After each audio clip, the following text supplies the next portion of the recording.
bonjour. Alors, Natacha, on a donc appris que le guide Michelin retire sa 3e étoile au restaurant de Paul Bocuse, mort il y a 2 ans.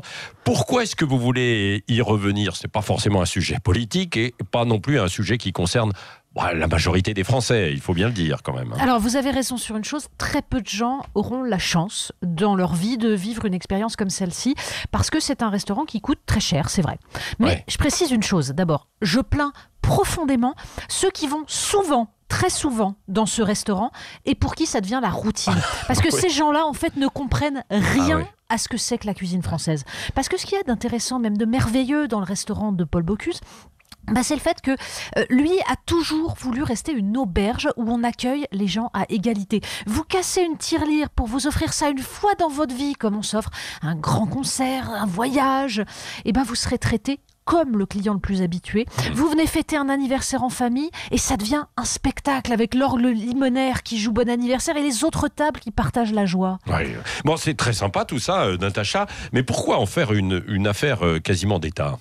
Alors, pas une affaire d'État, mais quelque chose qui nous concerne tous. Parce que c'est pas parce que tout le monde ne peut pas se payer un manoir qu'il faut raser tous les manoirs qui jalonnent la France, qui font sa beauté. La cuisine de Paul Bocuse, c'est pareil. C'est un patrimoine qui appartient à tous les Français, même ceux qui n'iront jamais, parce que c'est un savoir-faire.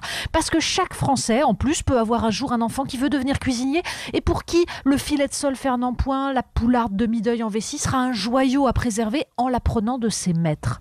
Paul Bocuse incarne en fait la transmission de ce patrimoine et son rayonnement à travers le monde. Il est le chef qui a le plus fait admirer à l'étranger la cuisine française. Et les étrangers qui vont chez lui, ils viennent goûter un morceau de la France. Et en fait, c'est tout ça que le guide Michelin est en train de bazarder. Oui, mais Natacha, en quoi est-ce scandaleux de retirer une étoile à ce restaurant ? Ça peut arriver, non ?